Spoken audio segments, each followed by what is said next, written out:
Hello আপুরা, সবাই কেমন আছো? আজকে আবার আমি চলে আসলাম একটি নতুন ভিডিও নিয়ে। অনেক দিন পর ক্যামেরার সামনে বসে একটু কেমন জানি লাগছে। এর রিজন, এর ভিতরে যতগুলো ভিডিও আপলোড দিয়েছি বেশিরভাগগুলোই হচ্ছে যে আমি আগে শ্যুট করে রেখেছিলাম, আর 12 মনে হয় কারেন্ট টাইমে আপলোড হয়েছে দুই একটা। তাছাড়া বিগত 3 মাসের ভিতরে আমি একদমই শ্যুট করতে পারিনি। প্রথমত তো আমার কোভিড হয়েছিল, সেটা অলরেডি অনেকেই জানো যারা আমাকে রেগুলার দেখো।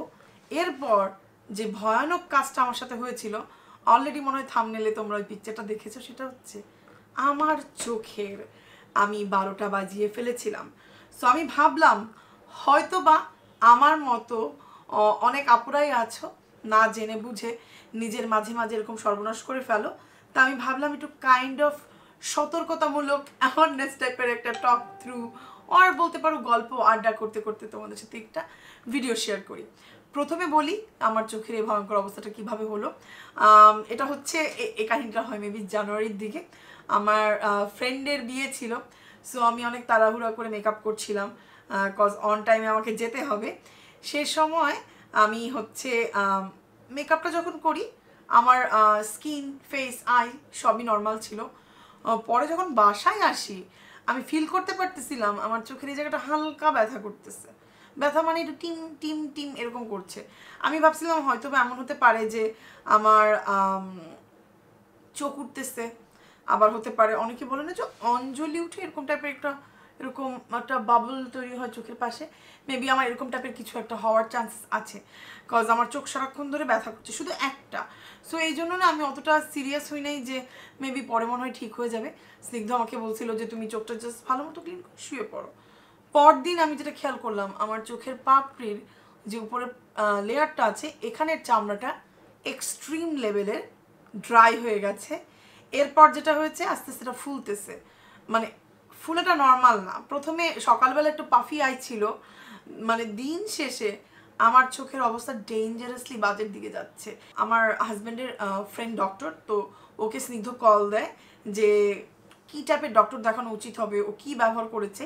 যেহেতু ও জানে ডক্টর যে আমি একজন মেকআপ আর্টিস্ট, ও আমাকে যেটা বলেছে যে সব মেকআপ ব্যবহার করা বন্ধ করতে এবং চিন্তা করতে কি নতুন প্রোডাক্ট আমি ব্যবহার করছি। তো আমি চিন্তা করলাম যেহেতু ফেসের কোনো প্রবলেম হয়নি, চোখের প্রবলেম হচ্ছে, সো আমি চোখে কি কি দিয়েছিলাম সেদিন সেটা একটু মনে করার চেষ্টা করি। মনে করতে করতে যেটা আমি খেয়াল করলাম যে সম্ভবত কোনো মাস্কারার জন্য আমার এরকম প্রবলেম হচ্ছে। আর যে মাস্কারাটা আমি সেই সময় রেগুলার ব্যবহার করতেছিলাম, মানে তোমরা অলরেডি আমাকে হাজারো বার ইউজ করতে দেখেছো।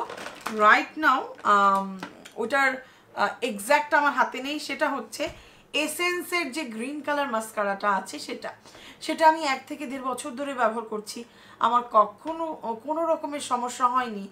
এবার কেন এই মাস্কারাতে হলো আমি ঠিক বুঝতে পারলাম না। তো যেটা হয়েছে, আমি যে জিনিসটা একবার চিন্তা করে দেখলাম যে আমার আই মেকআপের বেলায় এই দুইবারই একটা সিমিলার মাস্কারা ছিল, সেটা হচ্ছে এসেন্সের গ্রিন কালার মাস্কারাটা, যেটা দিয়ে মূলত আমার চোখটা এরকম ফুলছে। সো এই জিনিসটা নিয়ে আমি অনেক টেনশন করতে থাকি। এর ভিতরে আমাকে ডক্টর যেটা বলে, মুখে একদমই কিচ্ছু লাগাতে না, জাস্ট অ্যালাট্রল এই ওষুধটা খাইতে, দিনে একটা অন্তত 2টা ব্যাক টু ব্যাক 2 দিন খেয়ে দেখতে বলেছে আমাকে। যদি চোখে ফোলাটা কমে যায়, ব্যথাটা কমে যায়, এর মানে বুঝতে হবে যে আমার অ্যালার্জেটিক রিয়াকশন হয়েছিল, এখন সেটা আস্তে আস্তে ঠিক হয়ে যাচ্ছে। যদি ঠিক না হয় দেন আমাকে স্কিন ডক্টর দেখাতে হবে। চোখের ডাক্তার দেখাতে আমাকে বলেনি, কজ আমার চোখের ভিতরে ওইরকম ইরিটেশন না, আমার চোখের উপরে স্কিনের লেয়ারে ইরিটেশন হচ্ছে। সো কোনো কেমিক্যালের কারণে এটা হচ্ছে। সো যাই হোক, দিন আস্তে আস্তে গেল, আস্তে আস্তে আমার চোখটা ঠিক হলো। এরপর আমি যেটা খেয়াল করলাম যে আমি যেহেতু হচ্ছি স্কিন কেয়ার মেকআপ রিলেটেড কাজ করি, আমার কাছে অনেক প্রোডাক্ট থাকে যেগুলো আমি একবার ব্যবহার করেছি আর ব্যবহার করিনি, অনেক দিন হয়ে গেছে, আমি টের পাই না। অলরেডি তোমরা বুঝতে পারছো। হ্যাঁ, আমি এসেন্সের যে আমার গ্রিন কালার মাস্কারাটা আমি ব্যবহার করেছিলাম, ওইটা আমার কাছে 2টা ছিল। একটা অলরেডি এক্সপায়ার্ড এবং আরেকটা আমি নতুন ব্যবহার করছি। সো তাড়াহুড়া করে আমি যখন রেডি হয়েছিলাম জানুয়ারি মাসে, আমি খেয়াল করিনি, আমি মানে এক্সপায়ারটা মনে হয় আমি বের করতে ভুলে গিয়েছিলাম আমার ড্রয়ার থেকে। যেহেতু আমি মাত্র একবারই ব্যবহার করেছিলাম, হয়তো বা রিভিউ দেওয়ার জন্য 1 থেকে 2 বার, এরপর আমি আবার আরেকটাতে সুইচ করেছি। সো হ্যাঁ, এক্সপায়ার্ড মাস্কারা ব্যবহার করার কারণে আমার চোখের মূলত এই সমস্যা হয়, যেখানে আমি হচ্ছি একজন বলতে পারো kind of beauty skin care blogger, যে কিনা তোমাদেরকে বিভিন্ন টাইপের ইনফরমেশন দিয়ে থাকি।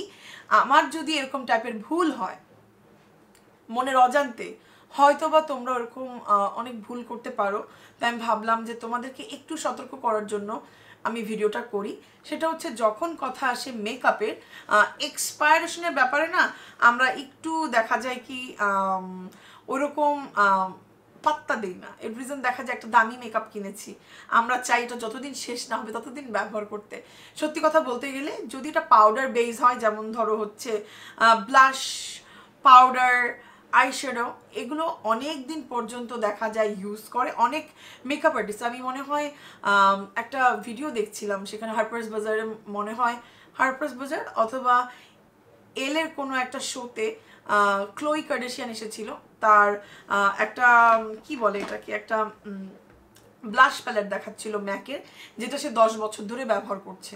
সো দেখা যায় কি এই টাইপের জিনিসগুলো অনেকেই ফেলতে চায় না, পাউডার টাইপের গুলো ওইভাবে স্কিনে রিয়াকশন দেয় না। আমি বলছি না যে এক্সপায়ার্ড জিনিস ইউজ করা উচিত, আমি বলছি ওইভাবে রিয়াকশন দেয় না, যতটা বেশি রিয়াকশন দেয় লিকুইড বেস মানে প্রোডাক্টগুলোতে।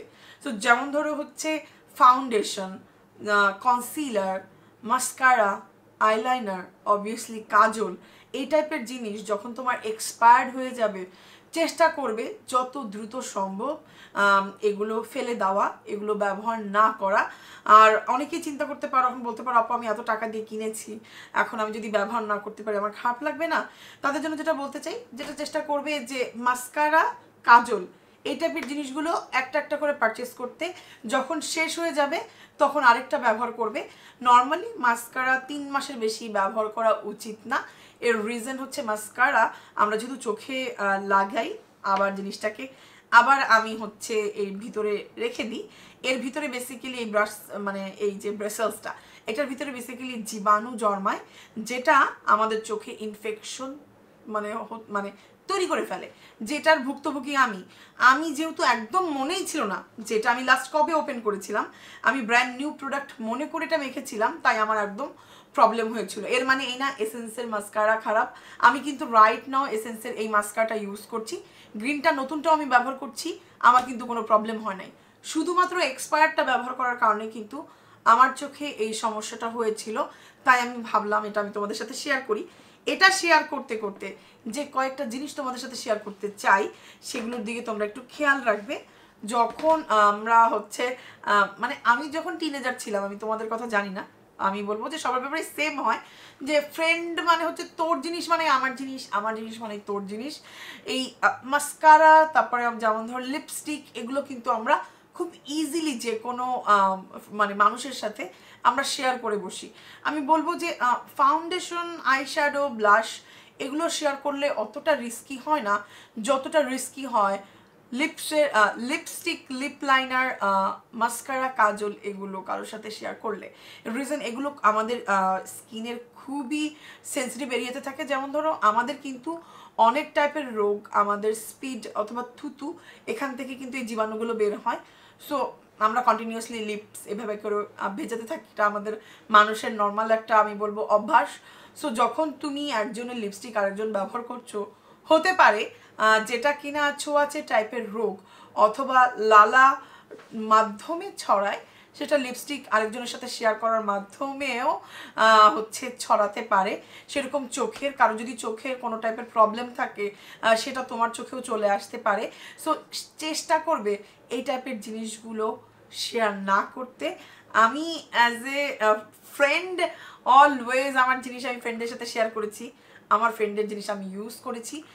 আমাকে যদি কোনো বড়রা বলতো যে কখনো শেয়ার করবো না, আমাদের কিছুই হয় না, আমি ফ্রেন্ডের সাথে আমি অনেক ক্লোজ, আমি ওর সাথে সব শেয়ার করি। সো আমি জানি জিনিসটা কতটা ইমোশনাল একটা টাচের ব্যাপার থাকে। দেখবে যেই ফ্রেন্ড তার ক্লোজ ফ্রেন্ডকে তার লিপস্টিক ইউজ করতে দেয় না, তখন তাকে মনে হয় কি ও কতটা পর, আমাকে মনে হয় এভাবে ভালোবাসে না। বাট জিনিসটা একদমই এরকম না। আমি বলবো যে এখন থেকে এই ব্যাপারটাতে আমাদের একটু মনোযোগ দেওয়া উচিত। আরেকটা কথা তোমাদের সাথে শেয়ার করতে চাই, সেটা হচ্ছে এখন থেকে যখন তুমি তোমার নিজের জন্য মাস্কারা পারচেস করতে যাবে অথবা হচ্ছে কাজল পারচেস করতে যাবে, মেক শিওর করবে সেটা যেন ওয়াটারপ্রুফ না হয়।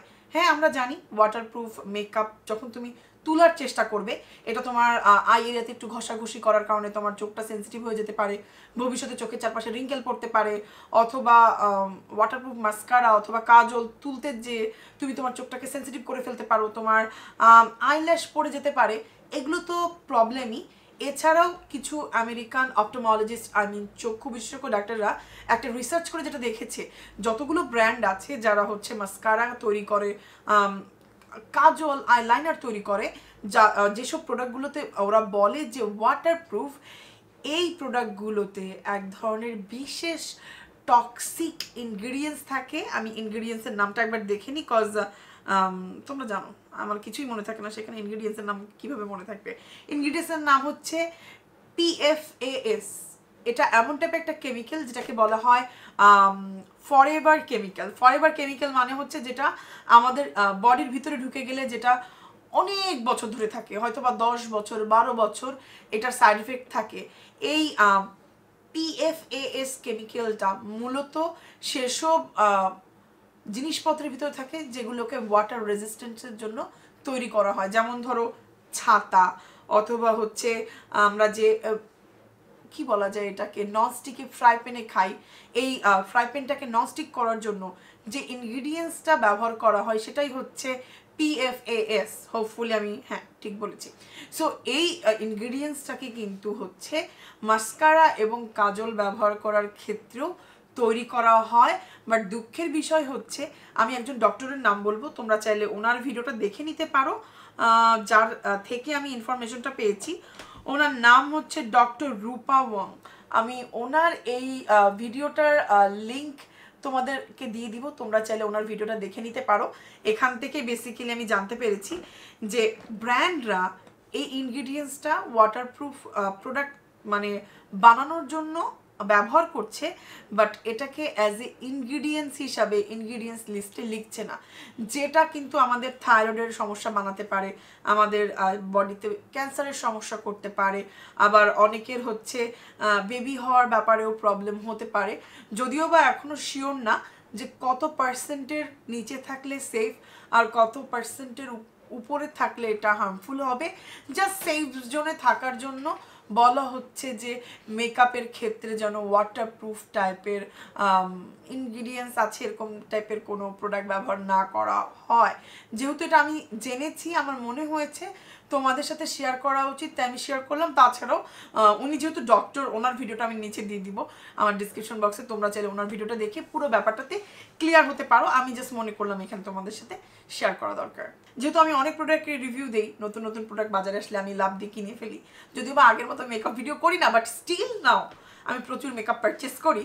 সো দেখা যায় কি যে যখন তুমি একাধিক মাস্কারা কাজল এগুলাকে ওপেন করছো, তুমি না তখনই ভুলে যাবে যে এগুলা এক্সপায়ারেশন কখন হয়ে যাচ্ছে আর হয়ে গেছে। এর জন্য সবচেয়ে ভালো হয় যদি তুমি একটা মার্কারি পেন তোমার সাথে রাখো, যে কোনো প্রোডাক্টের পাশে ওটা লিখে রাখো। আমি এখন আমার সব স্কিন কেয়ারে এই কাজটা করছি, কখন আমি ওপেন করেছিলাম এটা আমি লিখে রাখি, যেন ভবিষ্যতে যখন এক্সপায়ার হয়ে যাচ্ছে অথবা এক্সপায়ার হয়ে যাবে আমি যদি এটা ব্যবহার না করি, যেন এটা ডেট থাকতে থাকতে আমি কাউকে গিফট করে দিতে পারি, সে যেন ব্যবহার করে ফলাফল পেতে পারে, অথবা এক্সপায়ার হয়ে গেলে সেগুলো যেন আমি ফেলে দিই, কাউকে না দেই। এই কারণে আমি সচেতন থাকার জন্য করছি। তোমরা চাইলে মেকআপের ব্যাপারেও এটা করতে পারো, এটা অনেক ভালো একটা কাজ দিবে। আরেকটা জিনিস যেটা বলতে চাই, অনেক সময় দেখবে যে যখন তুমি মাস্কারা ব্যবহার করছো, কিছু টাইপের মাস্কারা ব্যবহার করলে কিছু গুড়ি গুড়ি কিন্তু হচ্ছে নিচে পড়ে, এরকম ফ্লেক্স পড়ে। এটা হুদা বিউটির ব্যাপারে হয়। অনেক সময় আমি দেখেছি লরিয়ালের একটা মাস্কারা আছে এরকম টাইপের এঙ্গেল, আমি ব্যবহার করেছিলাম, পাশে দিয়ে পিকচার দিয়ে দিব। এই টাইপের মাস্কারাতে এই গুড়ি গুড়িগুলো পড়ে। এই টাইপের মাস্কারাগুলো অ্যাভয়েড করতে চেষ্টা করবে, কারণ তুমি যদি লেন্স পরো, কন্ট্যাক্ট লেন্স, তারপরে যদি এই মাস্কারাগুলো পরো, এগুলো খুব ইজিলি তোমার চোখের ভিতরে যে চোখটাকে অনেক ইরিটেট করতে পারে। দেখা যাবে সামান্য একটু সুন্দর লাগার জন্য পরে অনেক প্রবলেম হবে। আরেকটা জিনিস তোমাদের সাথে শেয়ার করতে চাই, মেক শিওর করবে অলওয়েজ চোখটাকে নিট অ্যান্ড ক্লিন রাখা। এটা একটা বেসিক নলেজ যেটা আমাদের সবারই আছে, তারপরও আমরা হেলাফেলা করি।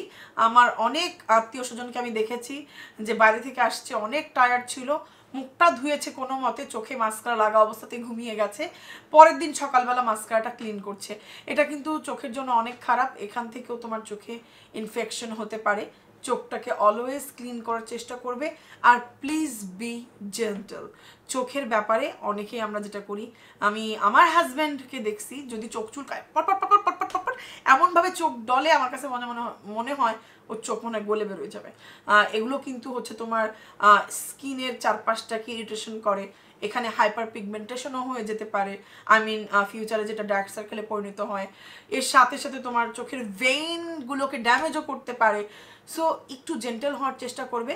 সবচেয়ে বেশি ভালো হয় তুমি যখন তোমার মেকআপটা রিমুভ করবে, একটা কটন প্যাডের ভিতরে cleansing water, I mean micellar water অথবা ক্লিনজিং অয়েল অথবা ক্লিনজিং বাম দিয়ে কয়েক সেকেন্ড এইভাবে ধরে রাখো, সময় একদমই লাগে না, 10 সেকেন্ড ধরে রাখো, এরপর আস্তে করে হাতটা উঠাও, দেখবে খুব ইজিলি কিন্তু তোমার চোখের মেকআপ একদমই উঠে গেছে, তোমার চোখটা ডলাডলি করা লাগে নাই। সো এই কয়েকটা জিনিস যদি আমরা একটু মানে হচ্ছে খেয়াল করে চলি, আমাদের চোখটাকে কিন্তু আমরা অনেক ভালো রাখতে পারি। যারা দেখছো তাদের জন্যেই আমি ভিডিওটা তৈরি করি, আর আমি অনেক গ্ল্যাড আমি না আসার পরেও তোমরা আসো, আমাকে দেখো। থ্যাংক ইউ সো মাচ আমার সাথে এত দিন ধরে পাশে থাকার জন্য। তোমাদের কত ধৈর্য। আমার যদি এরকম কোনো পছন্দের ইউটিউবার না আসে, জ্যাকলিন হিল, ওর থেকে শিখছি। আমি সবসময় চিন্তা করতাম আমি যদি ইউটিউবার হই জ্যাকলিন হিলের মতো যেন হই, ওর মতো সুন্দর না সাজতে পারলেও ওর মতো ইরেগুলার একজন ব্লগার আমি হয়ে গেছি। আমাকে বুসা বলে ভালো জিনিসটা কপি করো ওর থেকে, ওর খারাপ জিনিসটা কপি করো না। মানে জ্যাকলিন ভিডিও দেয় না, আমি ওর জন্য অপেক্ষা করতে থাকি, কেন ভিডিও দেয় না, কেন ভিডিও দেয় না। এরপর বুসা আমাকে বলে তোমার যেরকম খারাপ লাগতেছে তোমার সাবস্ক্রাইবারেরও কিন্তু ততটাই খারাপ লাগতেছে, তুমি কেন ভিডিও দাও না। সো সেই কারণেই বেসিক্যালি আমি আবার ফেরত আসতেছি। আরেকটা জিনিস তোমাদের সাথে আমি ক্লিয়ার করে নিতে চাই, সেটা হচ্ছে আমার গত ভিডিওর কমেন্টে আমি অনেকবার দেখলাম, অনেক আপুরা ভাইয়ারা সবাই লিখছো তোমার বোন এইভাবে কথা বলে কেন, অত ঢং করে কথা বলে কেন, তুমি তোমার বোনকে বাংলা শিখাও, ডাডা অনেক কিছু। তাদেরকে যেটা বলতে চাই, আমার ভিডিওর প্রথমেই যেটা বলে নেওয়া উচিত ছিল, বুসা বাংলাদেশি না, ও জন্মগত হচ্ছে ও ইউএসএতেই থাকে, ওখানেই পড়াশোনা করে, দেখা যায় 4-5 বছর পর পর বাংলাদেশে আসে। সো ওই সময়টাতে বেসিক্যালি ও বাংলা বলার স্কোপটা পায়, যেহেতু হচ্ছে বাইরের দেশে সবাই দেখা যায় ওখানেও যারা বর্ন করে ওদের মতো ওরাও ইংলিশে কথা বলতে কমফোর্ট ফিল করে, কজ ওইটা ওদের হচ্ছে ফার্স্ট ল্যাঙ্গুয়েজ। তাও আমি বলবো অন্যান্য আমি যত মানুষদেরকে দেখছি, মানে যাদের আত্মীয়রা বাইরে থাকে, তাদের থেকে বুসরা আরও অনেক সুন্দর বাংলা বলেও চেষ্টা করে পুরোটা কথা বাংলায় বলতে, বাট যেহেতু এটা হচ্ছে ওর সেকেন্ড ল্যাঙ্গুয়েজ, সো এই কারণে দেখা যায় যে ওর অ্যাকসেন্ট চলে আসে। আমরা যদি এখন ইংলিশে কথা বলার চেষ্টা করি, আমাদেরও কিন্তু একটা এই দেশি অ্যাকসেন্ট থেকেই যাবে। দেখবে ইন্ডিয়ানরাও যদি বাইরের দেশে যায়, ওদের কথা শুনলে মানুষ বুঝে ফেলে যে ও ইন্ডিয়ান অথবা হচ্ছে ও এশিয়ান, কারণ আমাদের নিজস্ব একটা অ্যাকসেন্ট আছে, কারণ এটা আমাদের ফার্স্ট ল্যাঙ্গুয়েজ না। সো এটা যেহেতু ওর ফার্স্ট ল্যাঙ্গুয়েজ না, তাই ওরও একটু অ্যাকসেন্ট থাকে। সো এই ছিল আজকের ভিডিও। হোপফুলি তোমাদের ভালো লেগে, যদি ভালো লাগে লাইক কমেন্ট শেয়ার এবং সাবস্ক্রাইব করতে ভুলবে না। আবার দেখা হয়ে যাবে ইনশাল্লাহ। উইকে এখন থেকে 2 বার ঘুরতে আসার চেষ্টা করবো, তোমাদের সাথে গল্প করতে আসার চেষ্টা করবো। টিল দেন আল্লাহ হাফেজ, গুড নাইট, টাটা, টেক কেয়ার, আল্লাহ হাফেজ।